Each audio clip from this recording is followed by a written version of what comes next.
Greetings, humans. Welcome once again to the Red Seal Roundup here at Red Seal Gaming. I am Dan, and my partner in crime, Sal.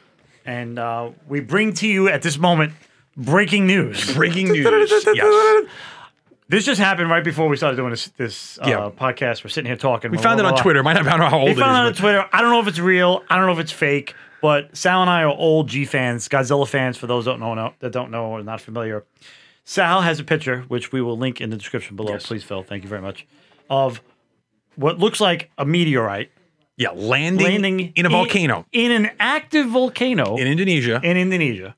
And to me, as a G fan, that is Monster Zero, also known as Ghidorah, coming straight from Planet X and landing Kaiju Central. There's no way that there's not a Kaiju event going to take place. Something's happening. Something soon. Yes. And if it's Photoshop, God bless the guy. He's got skill. He's got me freaking out. No, yeah. Because old school 12-year-old Dan sees Ghidorah coming and shooting lightning at everybody. Yeah. Very sick. Gigan showing up, Megalon, someone's coming. Yes. And I couldn't get it out of my head, so we had to break that as breaking news. Yeah, breaking here news. At Red Seal Roundup. Because it doesn't, because the theoretical probability of a meteorite landing in an active volcano is... Tell me about it. What? I can't even fathom that. My brain can't even... Yeah. I mean, the 3/4 of the earth is water. So, like, what's the chances of it landing... in an active volcano? It's a setup. It's designed How big is a way. volcano? Maybe a mile wide? At the base, but the opening, I mean... how does that happen? Yeah.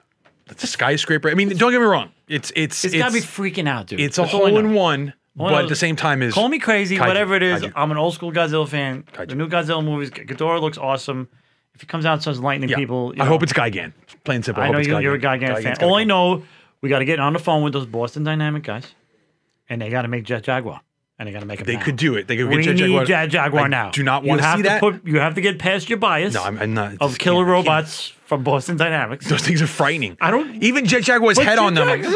But he could help us. Yeah. Monster Zero has arrived. Then he'll melt our face when they're gone. Like, I mean, like I'm not down for like multiplying Jet Jaguars. We need help. Okay, all I'm saying is we need help. Okay. And Jet Jaguar is the closest thing we're gonna have to help right now. So we need him. All right. In other real breaking news, the store has acquired. In gaming news, thanks to Games Workshop, we have gotten our store copy of Dominion. Dominion is here. The Age of Sigmar. Oh, look at that! Look at this that mysterious hand comes out of nowhere. Passed over to Dominion. So box. heavy. So heavy. You know what? Put it here in front and center so people will be like, "Hey, these momos actually." I almost dropped the. They're actually somewhat legit, and they actually get real stuff. Yeah. The store will be taking pre-orders on them on June 18th. And July 3rd, also July 4th weekend, Saturday, July 3rd, they will be in store. Yes, and then when this video posts, when this roundup posts, we're hoping that same day when you're watching this, we're going to have the unboxing of this, pretty much just go through the contents. Which I'm sure you've seen 1,000 times, but it's still fun to watch. I think, it'll be our version of it, and we'll say something stupid. So yeah, you never know. And maybe Ghidorah will show up in the middle of it. Yes. We could use the box to defend ourselves. That's how heavy it is. And then you guys are hoping to do, you and Phil will do we're talking about maybe doing a Discord stream? Yeah, I would like to stream it while during our, what we'd like to call the bullshit session, while we BS and glue and get high on the fumes of building plastic models in the store. Probably noise in the background, whatever, but it might be fun for everybody that's on our Discord, which is in the link in the description below if you feel you want to join on and chat with everybody here at Red Seal Gaming. But watch the Stormcast be built along with the crew boys. Watch Phil and I have fun, busting each other's chops and just see our old man hands gluing some minis together and just randomly talking about it. And if you're on Discord, you could maybe throw us a little quick question about something if you wanted to, and we'll try to answer it. Yeah, and hopefully you get to see all the awesome contents and flip through the rule book. The rule book is in there. It's in there. Immense. It's a tome. It's a tome. Not a rule book. It's a tome. It's a tome. It's a tome. So yeah. So hopefully. Well, then also afterwards. The old man is going to start painting. Hence why I'm a big fan of Stormcast, because there's lots of armor. Yes. For a guy like me who is... Retributor gold rattle cans. Done. I'm a little bit of a handicap. I am colorblind. So... You see gold and blue? I see gold and blue. So... And, if there's any browns or reds, hopefully Phil won't lie to me and he'll tell me that they're really browns and reds and we can... That is green. That's just so you know. I thought it was brown. I think that's well, and there we go. That's the only. That's the problems are beginning with the box art. Okay, that is green, really. That's green. Yeah, and the box is red. The box is red. Okay, that's green, and maybe there's hints in the shield. The rest is all blue and gold. So on that particular paint scheme. You don't Regardless, have to paint that is my weakness, so we will not discuss colors. There we go. You know, metal works. That's why I played dwarves for years. It's metal, barely a little bit of beard. You can't get more metal than that. There's no green beards. There's only brown. It's pretty easy. 2+ saves for all day. With those. 2+ saves all day. Exactly. Yeah, so the other exciting news is where GW has been revealing the new Path to Glory rules. Yes. Their narrative system of play. They've been releasing those rules. And that looks exciting because that's right up our alley. A little bit of throwback. Yes, it feels like the old map campaign system we used to do with the little plastic tiles used to hang on the wall. It has a territory system. It has stronghold systems. The glory system seems like it's changing. I mentioned, me and Phil talked about this, how we knew GW was going to do new. You always get new army books. You know, like, so it's the machine. So the Path of Glory system that's in everyone's current army book seems like it's going to go away with these new rules. Which always got me worried with the pandemic. Like an army like Lumineth or even the Hedonites of Slaanesh, they've gotten 2 books under 6 months. So that means there's the possibility that they get 3 books under a year. That would be pretty great. Which is weird. It is weird, and it is but at least I'd rather them get the book and be updated than not. True, and they'll probably be at the end of the cycle. They're going to do all these new. You know they're doing Stormcast first, probably. Stormcast and those crew boys will have their books. I heard. Will probably get their books first. And there was some rumors. I didn't actually write them down. Of I think it was on some Reddit. Of someone mentioned a lot of what's coming up down the road in the next year. Okay. We could talk about that next week. I'll have the info, but there's some interesting what they might be ramping up coming for certain armies that haven't been around in a while, haven't seen any love. So we'll go into that probably maybe next. Unified Dwarves, maybe? Unified Dwarves? Sorry, Phil, somewhat mentioned. I mean, Chaos Dwarves seem like they're going to happen before because they're mentioned in the Hobnobs section in the rulebook, and they flat out call them the Chaos Doradin. Really? They don't have a name per se, but they're Chaos, and they call them the Oath Breakers because becoming fallen to chaos. Now you make me sad. Let's move on. So anyway, so we'll get into that more. But yeah, I'm psyched for those rules. I think that's exactly what the kind of system we would want to start in. We're learning the rules, but then the narrative and we always love narrative play. I mean, don't get me wrong. You want to throw down? I'm down for throwing down. It's whatever. Fun, yeah. But I like the again going back to my D&D roots. A little bit of a story. Well, we used to name all our generals and heroes had names in the old systems, which would build up a little bit of enmity or rivalry. Oh, what's his name? I want to take him down. That kind of stuff. And the 2.0 Path of Glory in their rule set, they wanted you to name your hero, so it gives him that infamy or the famous name of your general. Yeah, it has a little more flavor to it, a little more character, a little more depth. It's not just throwing dice. Don't get me wrong. I like the idea of match play, but I always felt like match play sometimes tournament idea is stifling in a way. It's because you always it becomes winning is the main concern as opposed to playing. Or meta-driven, because the match play gets driven by meta, and sometimes these narrative games aren't. Don't. So, it's about rolling the dice and seeing what happens. And if cool stuff happens, whether it happens with you or against you, is great. Yes.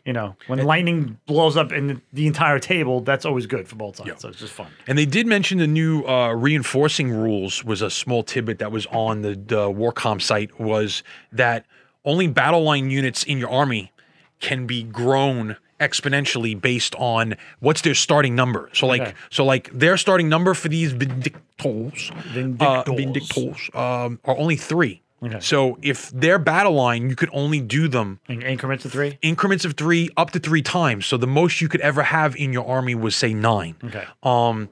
Which is interesting because that's going to cut down on those Death Star units that I took 30 I don't know the name of them. The Lizard Men do it.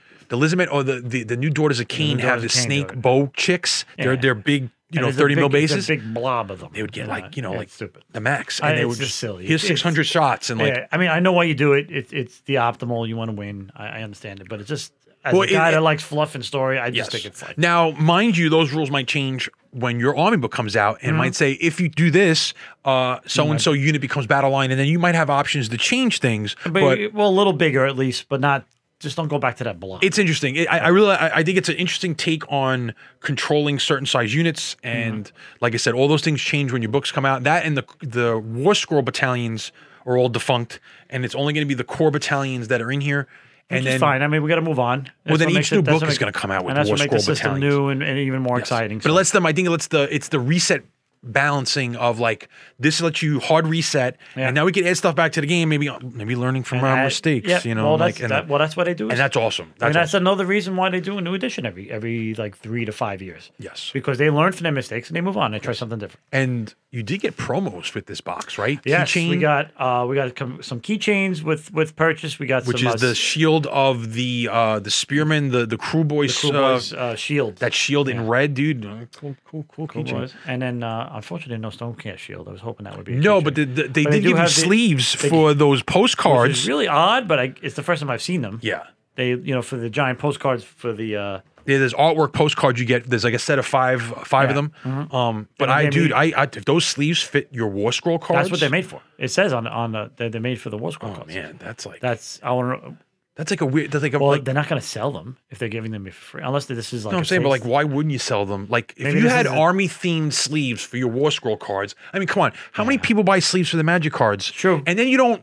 I don't ever take them out. But they notoriously, those sleeves go away forever. GW notoriously though puts out like this little cool item at release, and then it's gone. And then like 6 months later, you're like, where'd you get that from? Oh, I was around during a release, so I'm a special. Yeah, it's cool. And I got these wicked cool sleeves, and you don't. I guess. But it's should have been at Red Seal at release money. Day. It's like printing more money. So like, yeah, but they only print money. But they do for the big ticket stuff, like those little nitpick things. They don't. They always put limits on their money. Like they're only going to make so many of these because they know the shareholders will be happy because they'll sell everyone. Yeah, but at least those sprues are going to be in another box eventually. It's like the weird, like little accoutrements of the game, things like cards and sleeves, that you think would be easy to make. They never stay in that market long. They make like one little one-offs and that's it. No. That's just something they've always done. Yeah.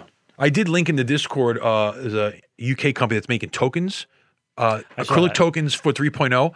That's one of the things, like, remembering all the effects. I mean, the people that play X-Wing, we know, like, you need that. Like, the Etsy community will explode with that, too. That's always awesome. I hope so. I mean, those are great about the community. They'll all, guys will have new ideas and start crashing. Yeah, someone make themed army sleeves, please, for our War Scroll cards. I'm like, that's like a no-brainer. When the Doran come now, I'm sure somebody will be making like anvil-shaped stuff and stuff. Yeah, like there's the ones you got. The promo is a Stormcast. By the way, they have a Stormcast hammer on them. Yeah, and they look awesome. They're red and gold and really cool. So so that's our pretty much for our Warhammer Age of Sigmar news. What else was on the pipe? Oh, rumor on the wave saying that it was actually confirmed by one of the leads at Wizards is saying that there's 5 new D&D settings that are coming out within whatever span of time they mentioned. 2 are classic settings. Yeah. So you probably, you're thinking. I mean, Dark Sun. So if they're classic, you have like what? Dark Sun, Planescape, Spelljammer. I mean, if they want to do Greyhawk, it's classic. Mm-hmm. We don't really know. So don't know. It's all, but they did say that there are 5 settings. We just have no idea. Yeah, 2 are brand new settings. Okay. So they could either be Magic settings that are crossovers because those are all technically new. I mean, look, they just came out with that Strixhaven out of nowhere just last week. So and these are not, and these aren't including Strixhaven or the Feywild. Yeah. And then what if they do Innistrad? I mean, they could do it. I mean, it's weird that it's almost like Von Richten's in a way. So.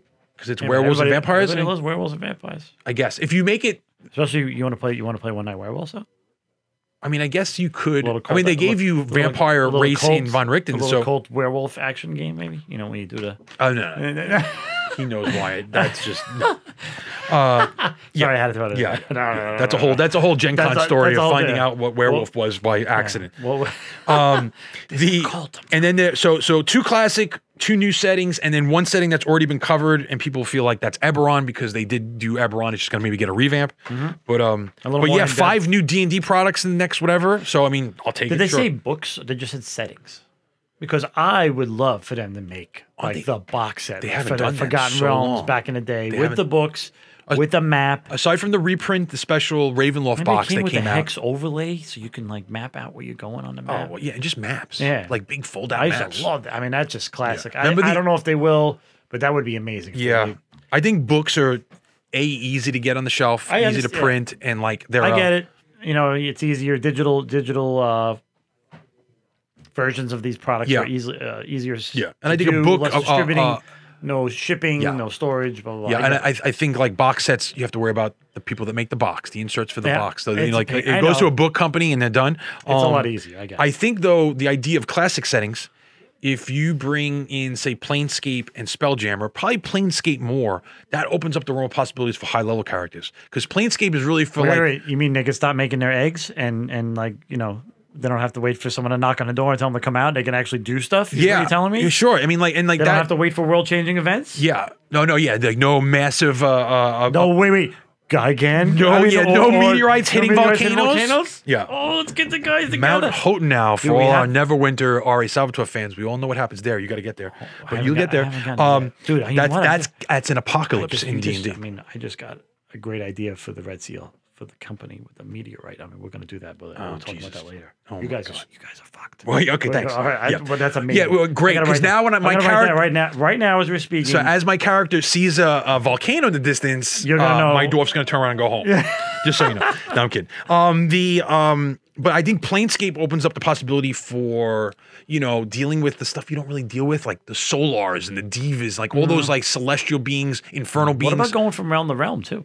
What about going to Strixhaven? Well, that's I mean, Spelljammer opens that all up. I mean, it's a little far, like it's a little. So is that the old setting? Maybe Spelljammer is one of the old settings? I think that and Planescape are both, I mean, they don't feel old for us because we're old as shit. But like, I think those settings are so old for like any new D&D player. They're like, what's that? Like, you know, so like you could, I think. they don't have I mean, that's been so long. Yeah, but if you give me both of them, that's like home run the grand slam. You know, that's like it's great grand slam the grand slam. It's great for us on a personal level too because we can access that stuff. Because think about the planes and all the stuff in D&D right now are just a side note in the back of the book. It's like, oh, you can go to Gehenna, you can go to Limbo, and it's like there's nothing really focusing on the cultures. Avernus was the only time really that we saw that a little more. And it was going to hell, like you dealt with there, but like all those other planes of existence that. There's cultures and monsters and people doing things there, you know, so that'd be really cool. And then Spelljammer opens up that whole idea of, you know, imagine like the WizKid Spelljammer ships you put your miniatures on. Please. I mean, come on. There's a lot of stuff there. You know, so that, whenever there's D&D stuff like that, I'm pumped for. Yeah. But yeah, so that was pretty much the news for the week, kind of light. All right, so. Some fun stuff. So in the line again of D&D. Yes. Because we often talk about that. It is one of our favorite things. And an homage. An homage to my cousin Sal Volcano. For those that don't know, my cousin Sal is one of the Impractical Jokers. Yes. There's nothing more Italian than you saying my cousin Sal. My cousin that's Sal. like, you know, my cousin Sal. I'm a Sal, so I know. But like when you say my cousin Sal, Sal is the Sal. He's a good fellow. Yeah, I know Sal. Anyway, my cousin Sal and his buddy Joe DeRosa have a podcast where they call themselves the Taste Buds. And it's on what they call the No Presh Network on YouTube. Definitely check them out. Link in the description below as a return favor because he shouted us out, and he's a lot bigger than we are. You know, we're a little home awesome, dude. It was awesome. It was. I was speechless and thankful for him, him and his buddy Joe to shout us out like that. But in the shout out, what he basically said was, and again, we'll link it in the description below to this specific video, and you can check them out. Yes, they're great. The food thing where they go back and forth. But in the shout out, he said that we have plans for him to come and play D&D. He has never played D&D. Yes, he knows of it. He's come by. He's seen me play when we were younger and whatever. He knows that I've been playing for 30 years. Yes. And I think his buddy Joe also said that he has interest in playing as well. Yes. He wanted to kind of jump in on the thing. I would love to have the two of them on the other side of the screen. Yes. And, with their improv ability, I mean, we're talking about comedians here. But also, like, for their ability to just riff on things. Yeah. I would love to see the two of them, like, freaking out as I'm throwing scenarios at them. And you're learning D&D and then knowing what that means and stuff. And then, it sounds like Joe DeRosa, his partner in crime on the podcast, said that he had a little, I don't want to call it gatekeeping, but he had a little issue with apparently some of his friends played, but he felt a little alienated or was like hard to get into. Yes. And we are the exact opposite of that. Yeah, and I think Sal was trying to express that. Yes. That we, I think he used the word nurture. We will nurture them. Yeah, like two of the guys are my cousins, so this is the place where you want to go and learn because there's no pressure involved. Exactly. And it's kind of the topic we wanted to talk about today was like how do you explain D&D to someone that's never played D&D or seen D&D basically. Sal, he was mentioning poker and I'm like, poker? What are you talking about poker? He really just doesn't know. Yeah, and that's why so he really is new. Well, and think about too that's the mystique of what D&D always was. Like you hear Dungeons and Dragons, like what is is that? it? Like What you know, is it's it? like Yeah. explaining to anybody, like in my family. I was like, what are you doing? Like, and it's like, all right, there's probably ways that I can explain it, and we felt that's a great way to talk about the game. So for us, one of the easiest things I always tell people: movies. I mean, people watch movies. A lot of people watch movies, and they don't even realize what they might be watching. I mean, what is Lord of the Rings? Lord of the Rings is a D&D adventure. Yeah, pretty much. Most movies for us are D&D adventure because you realize that so the character arc and what they're going through is an adventure. Think of the beginning when Gandalf shows up to Frodo and says blah blah blah. And this is the stereotypical Tolkien way. That's where it comes from. Yeah, That's Gary where D&D Gygax read The Hobbit, and that's what created D&D. So like that is the core when you watch and a lot of people don't Fellowship. know. They don't know where it originates from. So this is where it is. The wizard comes to town, and there's a little dark secret in the family with the ring handed down from his uncle, which has been hidden and hidden. But there's a looming problem in the distance. Something stirs in the north. And Gandalf remembers some ancient history about an ancient evil rising again, and this, and then boom, boom, boom. Next thing you know, you get kind of caught up into this little, and that's the adventure. core. Yeah, we're hoping to do also a discussion, a roundup about like what's the D&D starter kit, like movies you should all watch. Oh yeah, Lord of the Rings is one of them, but we have a couple others. We're gonna do that eventually, a whole list of them as fun movies to watch. But well, it will also help you grasp the concept of what basic D&D. Yes, especially fantasy, because it is a fantasy-based system. I mean, there's so many other things, and there are other things you can do. Yes. But the movies that we have in mind and the topic that we're discussing now is the basic entry point. Just to give you an idea of what it is. Yeah. So like if I was to describe, like Sal, if I was to describe D&D to you or Joe, I always felt D&D was like when you read a book, right? So you're reading a book and the author drags you through the story, and you're living what the character's living. Introducing characters to yes, you. and you're seeing things the character doesn't know about in the story and stuff that's looming ahead of him, or foreshadowing in the story. But you have no control over that story. So you read the story, the heroes or whatever the main character goes through is set and fixed and done. Yeah, and the writer is dictating what's happening. And you're just an outsider looking. You're getting dragged through that story one way or another. Unless you stop reading is the only way that stops. So I always looked at D&D as the story. The DM is the narrator and the author of the story. But when you get to that crucial moment that there's the choice in the story, that's where it gets pulled back. And now you as the players get to decide that you're also writing the story with the author or the DM. And your choices dictate where the story is going to go. Is it left? Is it right? Do you kill him? Do you let him live? Yeah, and it could be as simple as the fork in the hallway, and it's like, are we on the road? Are we going to go left or are we going to go right? Do you open the chest or do you wait till later? Yes. Do you check for traps or do you not? And then it comes down to the why. When you're at that fork in the road, it's, well, why would I go down, either or? And the DM's description of the fork sometimes is your fishing lure of like, oh, well, this fork, it's a well-worn path and the skies are nice and sunny and in the distance there's butterflies, but the other path has a dark, winding boding cloud, through a dead forest. Yeah. Where you could see the eyes of the creatures of the night peering at you. As there you you said. go. DM and wait. See. Okay. As an almost, I think Joe said, I think, and he pretty much did hit the nail on the head. It is really pivotal around the dungeon master. Sure, yes. Because it is a key position. But the players are just, as a DM, as a guy who's been DMing for 30 years, the players are just as important. The dungeon master's job is to get them interested.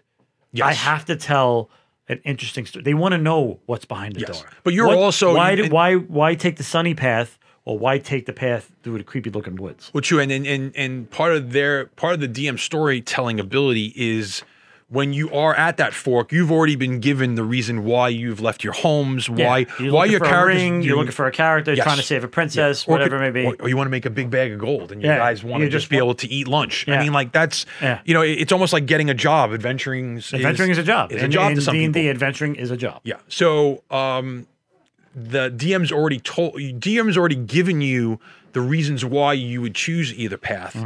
But you still get a choice. There's not really a fix. No, it's not just a straight road. It's like, does the left path get you to where you want to go, or is the right path, is the right path a sidetrack? Yes. That gets you into a whole nother adventure. Yes, and that's where you're adapting to our decisions. So like a lot of time, DM doesn't really have anything fixed. No. You're adapting. You have floating storylines. and then you're able to go, oh, they chose the left path. Now I can plug this in and lead them on this and do this with them. Just so like when your dwarf sees that Monster Zero landed in the volcano. yeah, as soon as I see the volcano, I'm the fuck out of there. It's plain and simple. But you want to go the other way, I have to have something for the other way. Yes. Because when you go the other way and you're not going to where I had this big immaculate story planned for you to have fun on. Sure. If you turn around and go the other way, either I got to find out how to get you to go the other way back to the volcano. And it's just, you could just repaint it. It's sometimes it's like, oh, it was red. I guess what? Now it's blue. You know, like, and like, all right, it fits. I mean, that's the whole little bit behind the scenes. But for guys, for like your cousin and Joe, like that mystique of like, yeah, we've been playing a long time and we've been doing those things for a long time. But it's new every time we start. Like we start new campaign, new guys, or just playing again every time I feel like it's the first time for me. That's how fun the game is. You know? And to me, the introductory version of D&D should always be, I mean, you know, call me wrong or whatever, you know, everybody does things differently. As a DM, I like to give them heroic adventure first. Yes. We're working together, even if we, you know, because a lot of guys have, oh, my guy's standoffish and he doesn't want to talk to nobody and he's reclusive and he likes to hang out in the woods. That does not help us currently in this format of new players trying to learn the game. It should be, you know, people working together, heroic adventure, single-minded cause. Let's get it done. Yes. That should be the first adventure. Which those movies help in lending to what later on, if you want to get into more in-depth role-playing, where we could go off on these tangents and have like espionage, or you could do like we've done the city adventure. We're like a thieves guild, and we're just doing jobs for a guild, and we're solely based in like a populous city. Yes. It's also when you know like backstreet deals. Oh yeah, those are my favorite. Like back in Staten Island, we used to buy sneakers off the back of the truck. You know what I mean? Yeah. The guy that lived on the guy that was like under the overpass in Staten Island. Buy fireworks from basements that were fireworks from basements, seedy basements, Cousin Sal, blowing up. Remember where he used to get his fireworks? Blowing up the street back in the Giuliani days on Staten Island. But there are other things you can do. Yes, and don't be scared of like the mechanics of the game is something you learn. No, you learn. So that's honestly and that's what the biggest intimidating factor. A lot of time that's the most intimidating factor. Yes, people. And they're like, oh, but I don't know the rules. You don't need to know all the rules to start. I will teach you the rules as you go. No, you can do it as you go. There's no wrong thing. I'm like, all right, the rules will be when you get to a point and a rule is taking place. I'm like, all right, the rule is in this situation. And this is what you could do. You could do this, and you could do that, and you could do. That's when we kind of step back from our characters, and I say, all right, Sal, Joe, this is the situation. You can do this, or you could do that, and your character that you chose might be better at doing this, and Joe's character might be better at doing that, and then you could talk about it, and you make a decision, and then you do it, and then you roll the dice, and then we see what happens. Yes, and your dice rolls technically. Part of the narration is your success or your failure in those dice rolls. Because saying you want to do it is one thing. Actually succeeding in doing it within the limits of the rules is another. Yes. But that's like you want to jump over you want to jump over a crack in the ground. If the crack is 2 feet wide, just about anybody could do that. Yes. But if it's a chasm or a fissure, now, are you a barbarian or are you a little old wizard that can't jump? Or you carrying like 3,000 pounds of gold in your car. Exactly. And that's where the rules come in. But we can address the rules as they come to us. Yes. And you don't have to memorize every freaking rule. Yeah. And us being veteran players, like someone like myself. Yeah, I know most of the rules. But I also, that's and if I don't, I can look it up. And me being a veteran player, I love watching new players figure out the game and do their decisions. Because like me, I'm just going to sit back and let them both decide what you want to do. And then I'm there to help. Like, hey, okay, here's, I know what to do. But like as a dungeon master, two of my favorite things are with new players. New players are my favorite thing. Don't get me wrong, I like playing with my vets like I always do. Hates us. You just admit it. No, I'm kidding. I love playing with my vets. I do. Yeah. We have fun and we make memories, which we've discussed many times. You can say go fuck yourself.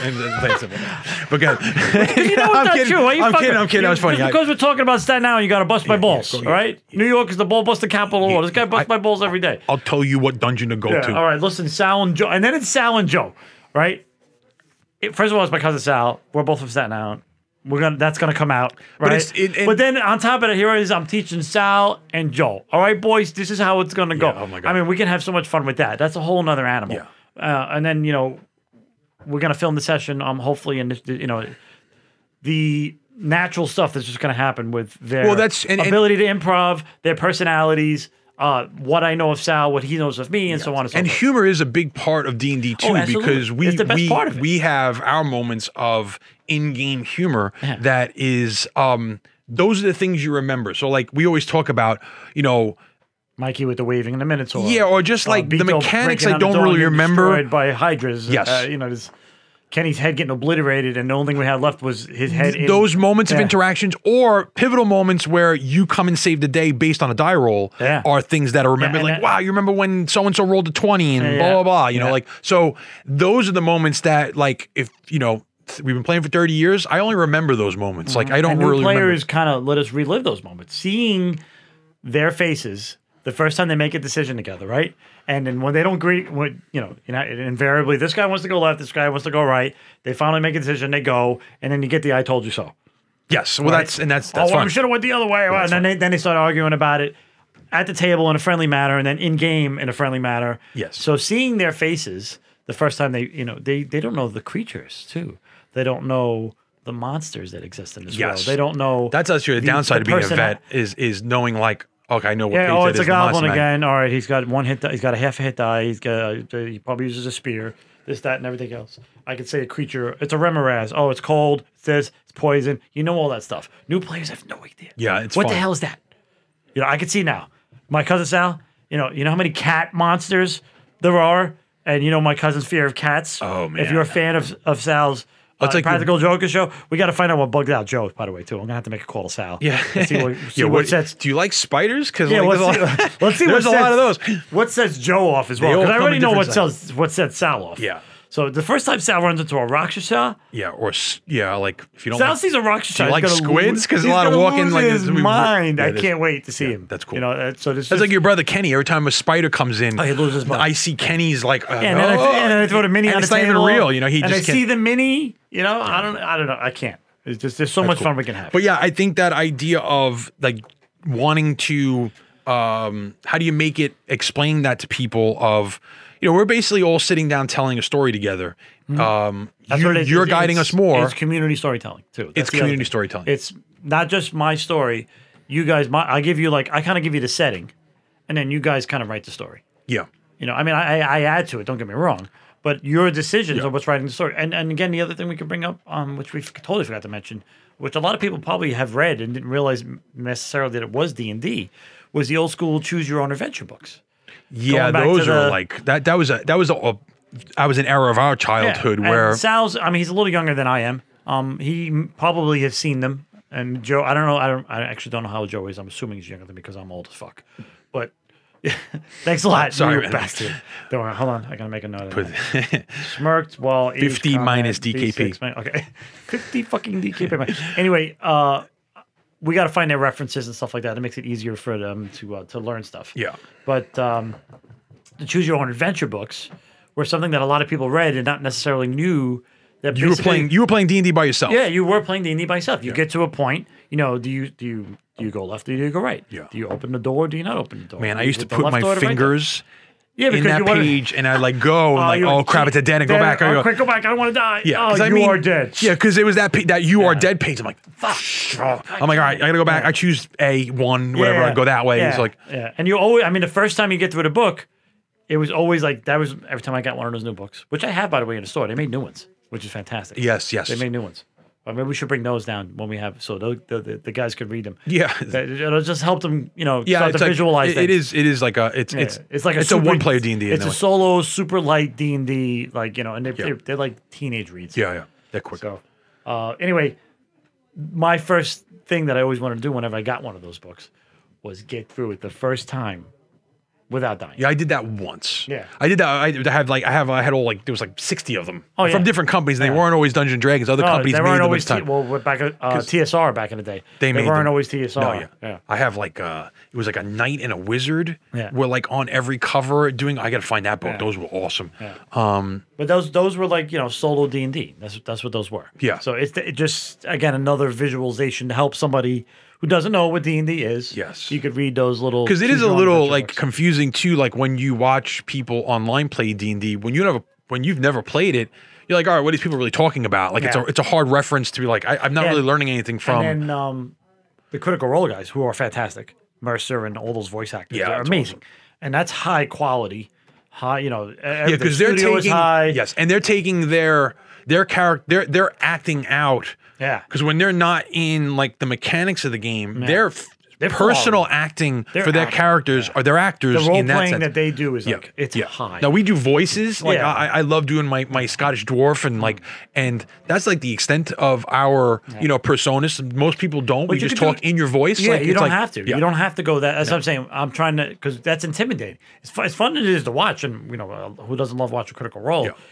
As fun as it is to watch, it can be intimidating because you see that, and that's like the upper echelon of veteran players. Yeah, that's the Rolls Royce of they're voice actors. They've had acting lessons. They're fantastic. Yeah. Right. You're not going to be that. I'm sorry.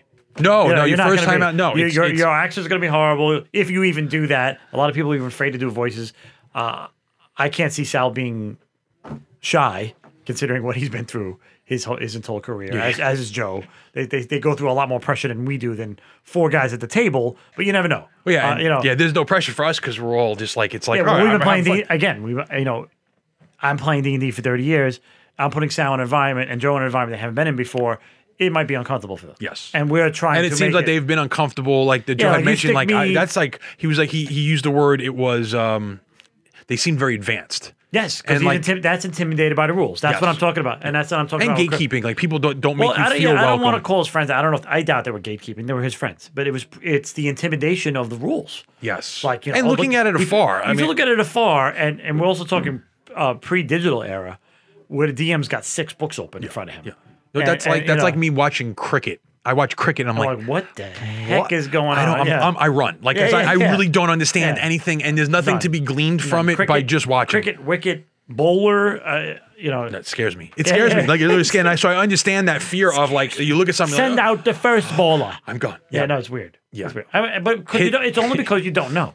Yes. And you went, wait. What you don't know, you fear. Yeah, and you need the right people to show you something in an environment again, that's like. We'll go back to the word nurture. We will nurture them. Yeah. We want more players. It's so much fun though. Yeah. Like it really is like the. I would love for Sal and Joe, or just to get into it so much that he wants to do it. I want him to, after the session's over, like we're probably going to do, most likely will be like a one-off, just so it has an ending for them. I don't want to. Well, maybe I'll do a cliffhanger. I don't know. It depends on how they're responding to it. If they're really enjoying themselves, sometimes it's also best to just have like an ending. So they can, like we did it, but hopefully they're still alive. Yeah, there's never an ending. And then they can That's be a like, good with D&D, well, you know like- what? I really like that. Can we play with these guys again? Or I really like that.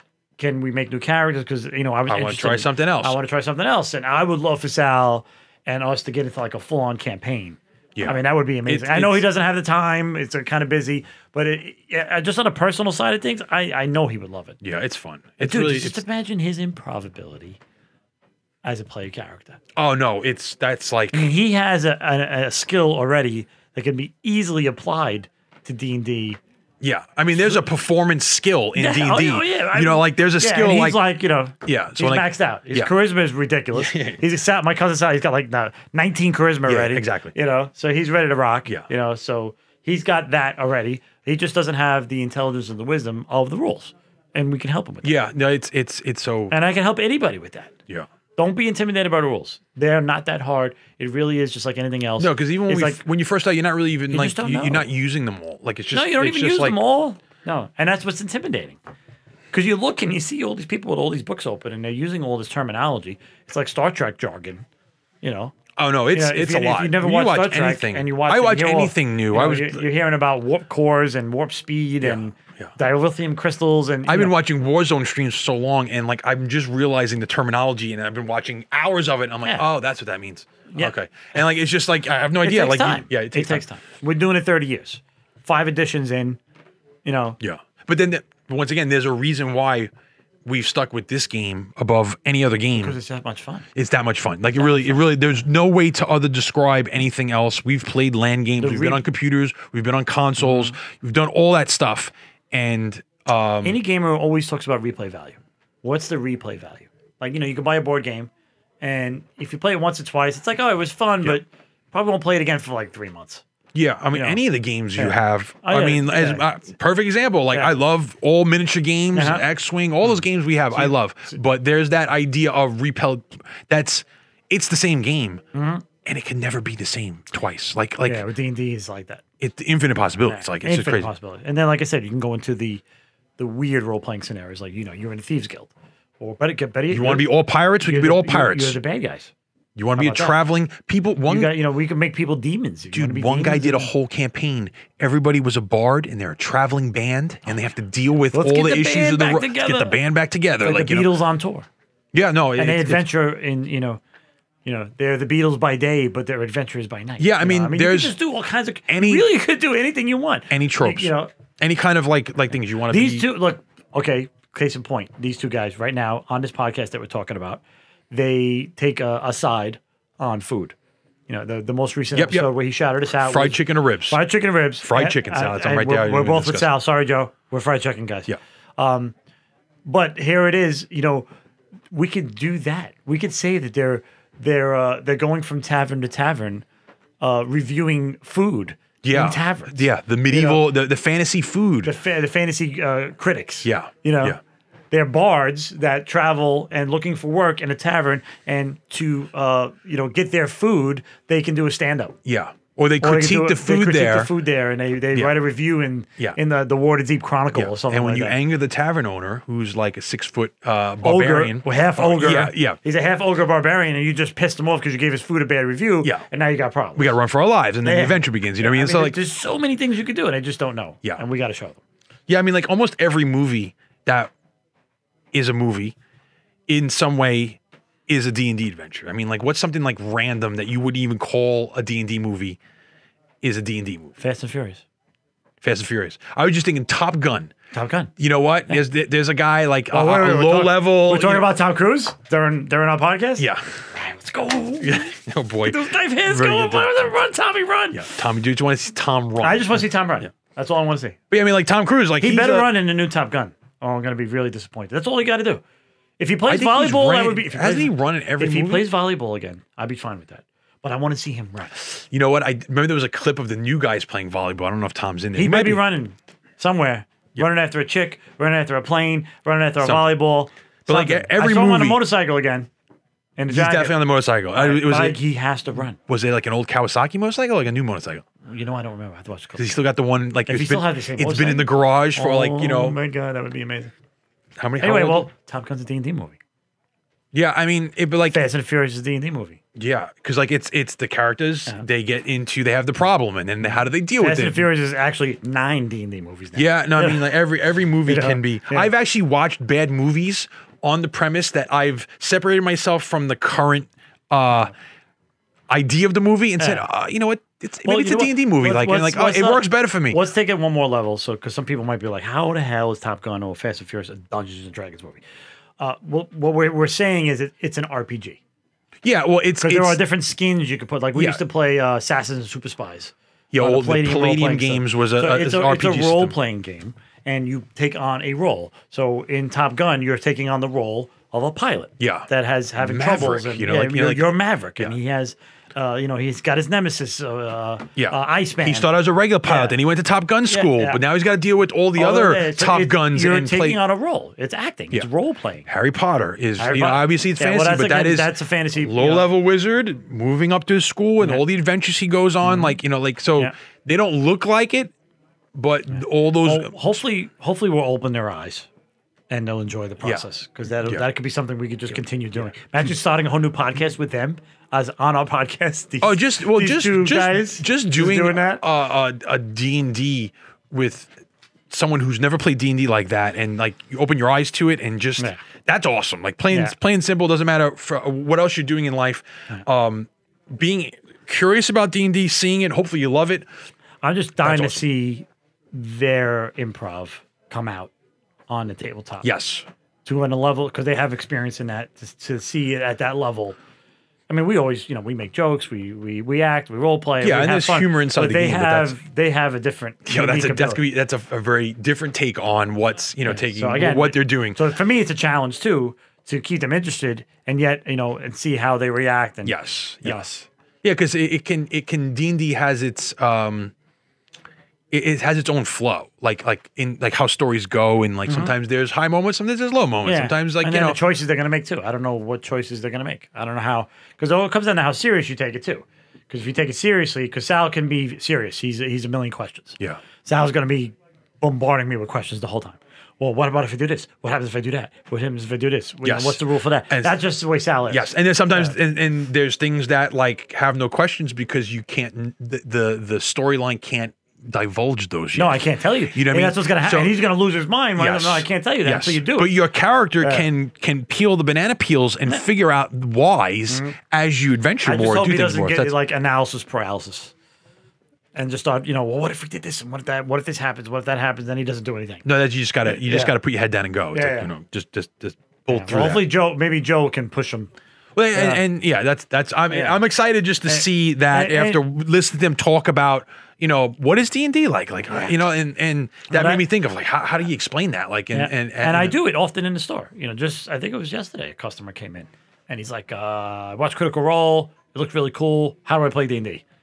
And I was like, whoa, sit down, we gotta have a conversation. Yeah, it's a hard. That's a hard, because it has that issue of like you do need a certain number of people. You don't need like the max or the. This is the only problem with D&D, right? And it's always been the problem. You need this right here. Yes. And for those that are just listening, I'm wearing a shirt that says Dungeon Master on it. Yeah, you need a willing person to either be that role, and you can't do without. Either had the experience already, or is willing to learn. And take the job. And take the job, because that is, and Joe mentioned, and he's absolutely right. The Dungeon Master is the most pivotal piece. Yeah. And it's not an arrogant thing. It's not anything like that. It's just... You got to want to be someone... Like on Twitter, someone posted, like, how many people, like, would rather be a DM than be the player? And he was really thinking that he was going to get a lot of responses. No, I want to be the player. And, like, so many people chimed in. I love being a DM more than the player because I get to create the world. I get to create the story. I get to... So there's a certain kind of person that likes to... It's like, why does an author write the book? Yeah. Like, why... I don't want... I can't be an author, but I didn't say want to be an author. I just want to read the books. I want to consume. But there's people there, like a Dungeon Master wants to the creation part and put that in the world. Yeah, and I love to see... I like to... I look at it as I'm a playground maker. I make playgrounds. Yeah, no. Here's a playground. Yeah. And now I want to see the kids come play. Yeah, your sand. Every grain of sand is yours. Yeah, I want to see you come. Sandbox. This is my sandbox, right? Yep. And I made this playground, and I want you guys to have fun in it. Yeah. And now come and have fun in it, and then I'll start pulling the strings where you're playing on this ride, and this happens, and then see how you react. Yeah. So not necessarily a puppet master. I don't want to control you, but I want to put you in an environment, make you make a choice. Yes. Yeah. And there's and the story is what gives you the fishing lures that might guide you in a certain direction. Mm-hmm. You don't always have to take a bite on them or on them, but it's any kind of story driven. And then there's also hook. There's really no necessarily wrong choice. I mean, there's consequences for every choice. Yeah, and there's no morality. Really there's morality. Your character has a morality that you kind of choose. Yeah, if you want to be like, screw everybody, kill everybody, you could do that. But if you're concerned, but there's consequence. Like you can't. I can't go down the street and shoot your neighbor. I mean, like there's a consequence. So walking on the block, snapping the world that doesn't work. The world you create, there's going to be a consequence. Even though it's a fantasy realm, there are. Now, don't get me wrong. There are evil people that get away with a lot of things in fantasy, but that's why the heroic nature is the easiest, because it's the easiest. Let's be heroes. Let's accomplish a goal, and the first time anyway. Just the first time. It just makes it's easier to learn that way. Yeah.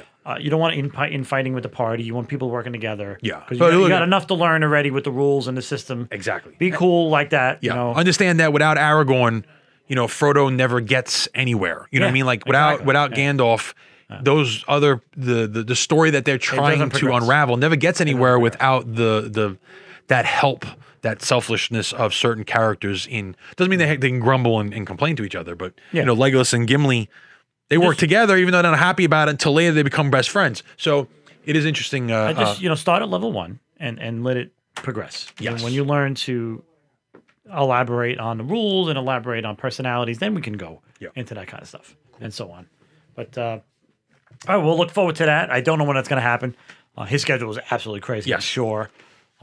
We're here at the store, and it's something we'll talk to, and just stay tuned with us and with him. Mm-hmm. Again, links in the description to his podcast. Yeah, Taste Buds. It's on the No Presh Network. But also, if you're not a fan of Impractical Jokers, I don't know why you're not watching it. It's cringy as hell. I can't tell you how many It's times so I watch great. it and I just It's so great watching them go through I the just things they do. I can't look sometimes. It's just like it's like those like uncomfortable things that they do to Yes, each other. yes. It's just There's no uncomfortableness like that in D&D, so don't worry. no. So he should. That's what I'm saying. He'll be fine. Yeah. He has no idea. Yeah. Well, you know. So in homage to your cousin, we're gonna quickly just do a. What would you choose? Would you choose D&D Oh God. or Magic? Oh, you want to do like they do? All right. I'll pick the Magic side because I know if I pick the D&D side, we're gonna get to a really bad argument because I'm such a staunch. I mean, I'm wearing the Dungeons. Yes. Right. I'll tell you beforehand that if it's a choice, I'm picking D&D. Okay. I'll tell you beforehand. And this probably they don't do this on the show, and Sound Joe might get mad at me, but I have. No, to, we'll do our take on it. We gave the options, but we do a kind little of bit of a take on it, and I'll defend Magic. And I guess Magic the Gathering, customized collectible card game. if you're not familiar, it's yes. a card game that's mostly fantasy based. Yeah. And it's we picked these two because of the age. They're both entrenched in their systems. They're both something that's beloved, you know. All right, so Not as old as D&D. D&D's older, has a all right, so why do you like D&D better? That's a tough one, you know. Well, aside from everything we talked about, it is it's not a one-on-one competition. Like I'm never competing I'm never competing against the DM. It's not like the DM's out to get me or anything, and there's no level of like, oh, the game's over because I won. Like there is no winning in D&D. There is no winning in D&D. So and that's why I would pick Magic sometimes over D&D because you can win in Magic. Well, yes, It's just like, it's like, you want to sit down, you want to have a game, you want to play a competition. Yes. You can play for 20 minutes and I kicked your ass and what's up? But those usually tend to be normal Magic. Not talking about any other systems. It usually is just a one-on-one game. Oh, yes. You know, not aside from Commander. Or tournaments and whatever. It's a one-on-one game. So you're just sitting across from your opponent and you're trying to basically win and make them go home. It's all about winning. Yes. Magic So there is always about winning. Yes. There's never a time when you do anything but win or lose. Yeah. That's all Magic's about. So but there really is no, as the game is unfolding, there is no story. There is no, you could read into the cards and pretend all you want, whatever's going on. In the end, it's math. You know, I'm subtracting from a total until it gets to zero. So D&D is stories in its utmost. I love to read. So in a way, that's the grand extension of reading. But now I'm influencing. So yeah, I would choose D&D is if you had it. But once again, they're choosing based on one to go away forever. And as much as Magic is fun for me, D&D's way more, has more longevity. If I'm on the island and that's the only thing I could do, I'm playing D&D. If I was by myself on an island, or we're talking like that, that's a whole nother animal. But if I'm talking about in general, what I like about Magic better in some aspects is you don't have to plan it. No. You don't have to be like, hey, what are we doing on Friday? Oh, I don't know. I don't know if I can make it. You got 4 hours? Because D&D is a minimum of 4 hours. Yeah. And there's no one job. And there's no one job. You don't have to have a DM. And it's not just, you can play 2 people with D&D, but that's not the optimal way to play it. You need 4 to 5 people. No. So but D&D, it can be done. D&D, like right now, I mean, it can be, but it's not the optimal way. But Magic, if we wanted to play right now, I can go get 2 decks and we can play right now. Yeah, true. I can even play Magic by myself. Or you could practice drawing. I could practice drawing and do like a couple rounds and tweak my deck and true. But you don't know what you're fighting against. So your cards are just there. No, and but I've done it. I've had both decks. I've had 2 decks out. Oh, you could. Yeah. I've sat there and draw and pull and counter and counter. That's way more work than. Well, it is, but I mean, people do it with chess. People do it with chess. True. They play themselves in chess to try to learn both sides of the table and whatever. True. So you could do that. Magic does have that element of just 2 people. Yeah. You could play with 3. You could play with 4. You could play different versions. But this, as far as like planning Magic, it's a lot easier. You could go to you could travel with it. you can go to B-Dubs, be watching a football game, and play a game of Magic on the Yeah. It's easier packing 2 decks and going on a trip and playing anywhere. Yeah. All right, so that's just a little bit of an homage. Yeah. So no, D&D in the end, D&D is because a I'm winner. Quite uncomfortable saying that I would stop playing D&D because I would never stop playing D&D. No. Yes. That would. Yeah, if I had to choose, it's not a hard decision for me, but that's why I don't know how they do that show. Because they pick things sometimes, like they did peanut butter and jelly and grilled cheese. Oh, that's and I remember, I think I texted him when that one came out, and I remember saying, when Mike came over, we did he went through all the shows. We did it with your brother Mike. I think they're all about 30 episodes in. Yeah, so we rehashed them in the PB&J and the grilled cheese one. I wanted to die.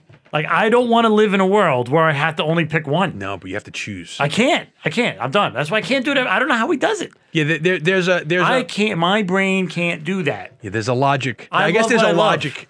I guess. If I had to choose one or the other, Why it's do I kinda have like, to choose? Who's this evil motherfucker Because that tells Taste me I Bud have says to you have to choose? fucking choose, man. Well, so you choose. I can't. Sal, Joe, I'm sorry, I can't. Yeah, I go peanut butter and jelly. But anyway. You would pick peanut butter. I can't. I can't even do that. Yeah, I like them both. I can't do it. I do like them both, but there's always that one that just like there's a No. Like, if there's a 1% edge out of the 50-50 and it goes 49-51, I I go to can't 51. live without the 1%. I can't. I can't do PB&J. No, that was a terrible show. That episode. That was a tough one. You got to choose. You got to choose. You got to choose. I couldn't watch it. That's funny. I couldn't watch it. It was terrible. But Anyway, yeah, that's that. In closing, what else do we got? Just a reminder to keep an eye on the Discord. We're probably going to stream the Dominion stuff. Yeah, you on guys Saturday. will we'll do a live unboxing, and then hopefully following that, sometime soon we'll do the build. We're going to stream the building part on Saturday on Discord, and then we'll do a video of the unboxing, and we'll just pretty much open the box, pretty much go through the contents. I want to flip through the narrative book. There's a book in there that lets you play just the narrative battles between the Stormcast and the Crew Boys in the box. And then hopefully soon, like I said, we'll get some. I think there's gonna be the new terrain set's gonna come out soon. Yep. The boards and stuff. So like I'm everything curious. comes out July 4th weekend. Yeah, I think that's later though. I think the terrain's not coming the same week. There's those like ruins they came out I think with. we're gonna have that July 4th weekend. I think, if I remember correctly. But Is I it might gonna be come wrong. on both? I mean, I might be wrong. I really Might cool. be It'd the be fun weekend to have the board all set. Yeah. Yeah, and get some, especially Path to Glory stuff. That'd be fun to do. Oh, Full yeah. small scale. Yeah. The videos will be shorter. And then if you and Easier- Phil can actually easier do to the narrative, digest. do the narrative stories that are going to be in there, because I'm sure it's going to be like, all right, here's 10. And then people can start to witness the school of positive die rolling. oh in yeah, use. all you Soul Ring guys, you don't know what you unleashed, man. Wait till you can't Wait, roll 12 wait. sixes. Wait, Yeah, okay. Even one of my favorite customers, Wei Lin, saw the Dominion box and he was like, "Ooh, this might be the thing that gets me into tabletop." Oh boy, miniatures." yeah, don't play him then. So Wait, 'cause man, you're done, he's man. gonna die. You're done, He's man. gonna be throwing dice at me. He's gonna be throwing dice at me. Why I do know. they keep rolling ones and twos and you roll all these sixes? Because every time you said Soul Ring, that's why. karma, man. Every time Oh. you say Soul Ring or show me a turn one Soul Ring, It's a bank. That's 100 sixes that I'm rolling. remember the mana cards that like used to like the black banks. There was those Oh, the mana old batteries. Batteries. The old mana batteries. Yeah. Just So you have storing like mana. 40,000 white counters in a white battery Yeah, somewhere, yeah. and they're all going to come out in these damn Stormcast. And unlimited use too. My God. He's gonna love it. So. Yeah. So look forward to that. That's going to be hopefully coming. Yeah, and also don't forget to check the links in the description for the Discord, the Instagram, Facebook, the Twitter. Yes. We're gonna link Sal's podcast. his podcast down there below too. And other than that, that's it. Stay tuned next week and never stop gaming. See you soon. Roll some dice.